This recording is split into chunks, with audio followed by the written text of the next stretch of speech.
ಓಂ ನಾರಾಯಣ ಸಮಶ್ರಿತಾಯೈ ನಮಃ.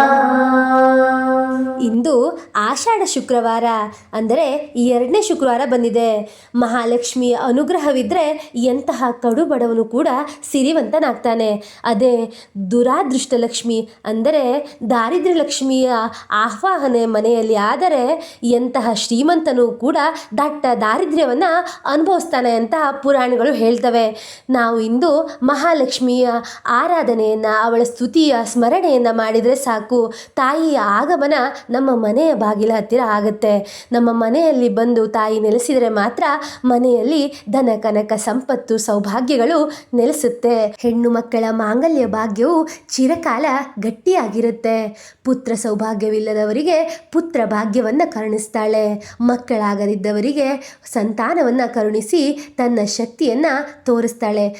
ಲಕ್ಷ್ಮಿಯ ಕಟಾಕ್ಷದಿಂದ ಬರೀ ಹಣಕಾಸು ಸಂಪತ್ತು ಮಾತ್ರ ಬರೋದಲ್ಲ, ಮನೆಯಲ್ಲಿ ನೆಮ್ಮದಿಯ ವಾತಾವರಣ ನಮ್ಮದಾಗುತ್ತೆ. ಅಷ್ಟಲಕ್ಷ್ಮಿಯರ ಆಶೀರ್ವಾದವು ನಮ್ಮದಾಗುತ್ತೆ ಅಂತ ಹೇಳಬಹುದು.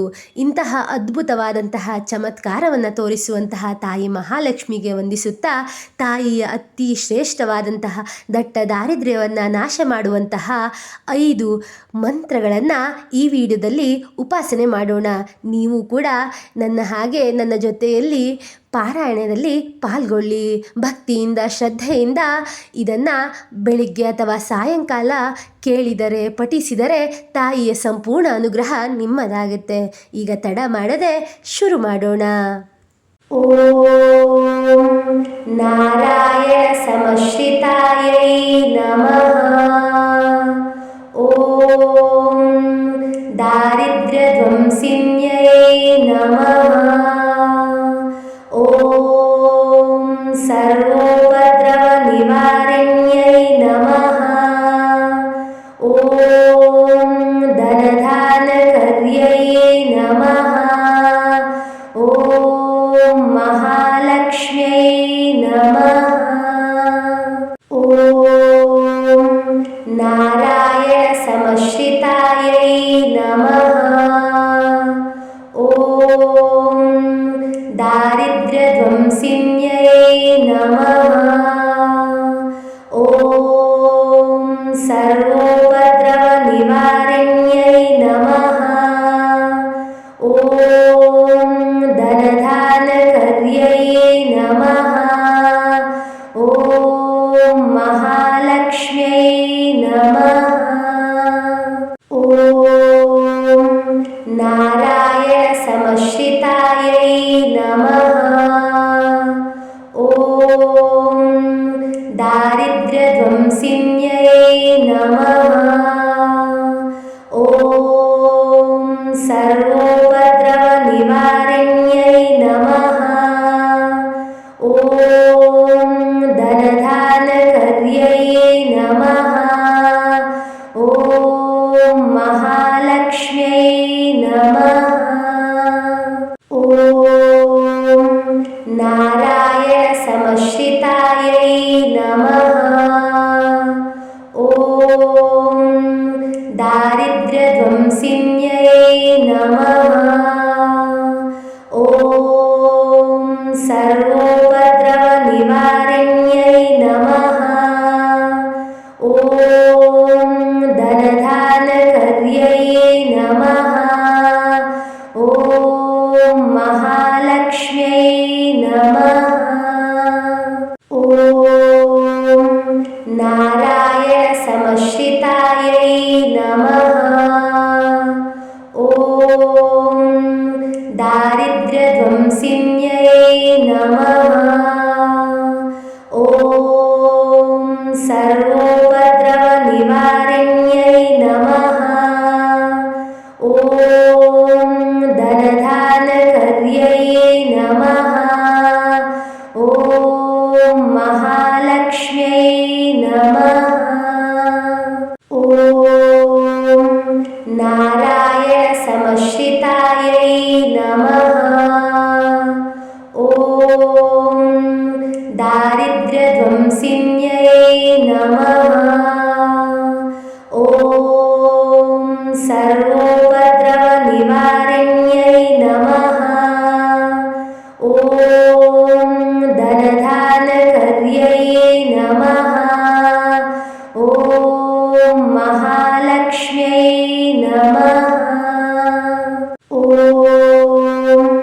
नारायणसमश्रितायै नमः। ॐ दारिद्र्यध्वंसिन्यै नमः।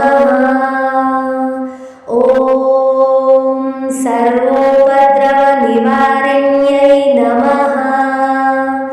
ॐ धनधानकर्यै नमः। ॐ महालक्ष्म्यै नमः। ॐ नारायणसमश्रितायै नमः। ॐ दारिद्र्यध्वंसिन्यै नमः। ॐ सर्वोपद्रवनिवारिण्यै नमः। ॐ धनधानकर्यै नमः।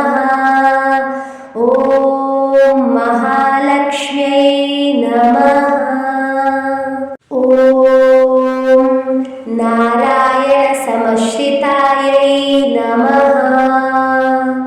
ॐ दारिद्र्यध्वंसिन्यै नमः। ॐ सर्वोपद्रवनिवारिण्यै नमः। ॐ धनधानकर्यै नमः। ॐ महालक्ष्म्यै नमः। ॐ नारायणसमश्रितायै नमः। ॐ दारिद्र्यध्वंसिन्यै नमः। ॐ सर्वोपद्रवनिवारिण्यै नमः। ॐ धनधानकर्यै नमः।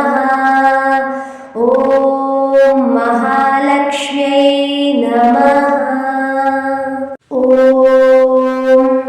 नारायणसमश्रितायै नमः। ॐ दारिद्र्यध्वंसिन्यै नमः। ॐ सर्वोपद्रवनिवारिण्यै नमः। ॐ धनधानकर्यै नमः। ॐ महालक्ष्म्यै नमः। ॐ नारायणसमश्रितायै नमः। ॐ दारिद्र्यध्वंसिन्यै नमः।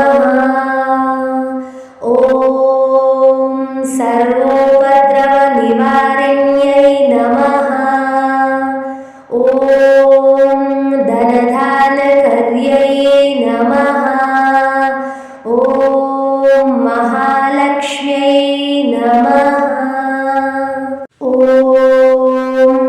नारायणसमश्रितायै नमः। ॐ दारिद्र्यध्वंसिन्यै नमः। ॐ सर्वोपद्रवनिवारिण्यै नमः। ॐ धनधानकर्यै नमः। ॐ महालक्ष्म्यै नमः। ॐ नारायणसमश्रितायै नमः। ॐ दारिद्र्यध्वंसिन्यै नमः। ॐ सर्वोपद्रवनिवारिण्यै नमः। ॐ धनधानकर्यै नमः। ॐ महालक्ष्म्यै नमः। ॐ नारायणसमश्रितायै नमः। ॐ दारिद्र्यध्वंसिन्यै नमः। ॐ सर्वोपद्रवनिवारिण्यै नमः। ॐ धनधानकर्यै नमः। ॐ महालक्ष्म्यै नमः। ॐ नारायणसमश्रितायै नमः। ॐ दारिद्र्यध्वंसिन्यै नमः। ॐ सर्वोपद्रवनिवारिण्यै नमः। ॐ धनधानकर्यै नमः। ॐ महालक्ष्म्यै नमः। ॐ नारायणसमश्रितायै नमः। ॐ दारिद्र्यध्वंसिन्यै नमः। ॐ सर्वोपद्रवनिवारिण्यै नमः। ॐ धनधानकर्यै नमः। ॐ महालक्ष्म्यै नमः। ॐ नारायणसमश्रितायै नमः। ॐ दारिद्र्यध्वंसिन्यै नमः। ॐ सर्वोपद्रवनिवारिण्यै नमः। ॐ धनधानकर्यै नमः। ॐ महालक्ष्म्यै नमः। ॐ नारायणसमश्रितायै नमः। ॐ दारिद्र्यध्वंसिन्यै नमः। ॐ सर्वोपद्रवनिवारिण्यै नमः। ॐ धनधानकर्यै नमः। ॐ महालक्ष्म्यै नमः। ॐ नारायणसमश्रितायै नमः। ॐ दारिद्र्यध्वंसिन्यै नमः। ॐ सर्वोपद्रवनिवारिण्यै नमः। ॐ धनधानकर्यै नमः।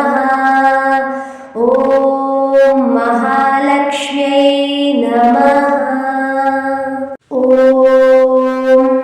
नारायणसमश्रितायै नमः। ॐ दारिद्र्यध्वंसिन्यै नमः।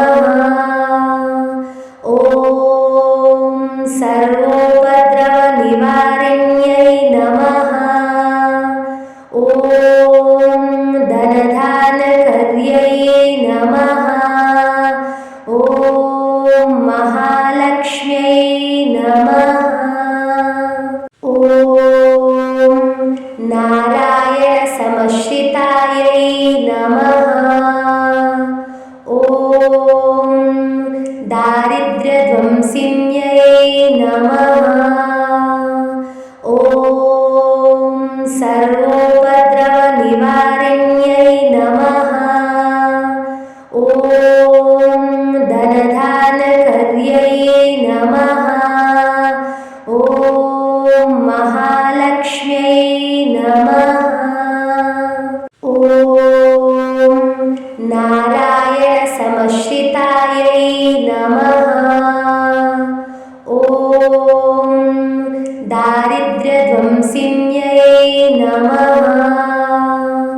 ॐ सर्वोपद्रवनिवारिण्यै नमः। ॐ धनधानकर्यै नमः। ॐ महालक्ष्म्यै नमः। ॐ नारायणसमश्रितायै नमः।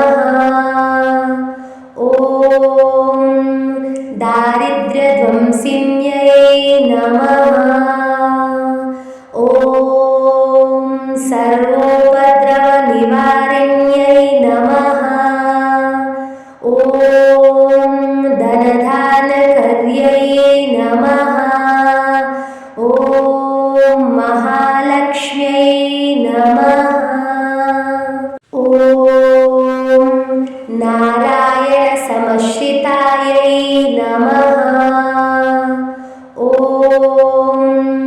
दारिद्र्यध्वंसिन्यै नमः। ॐ सर्वोपद्रवनिवारिण्यै नमः। ॐ धनधानकर्यै नमः।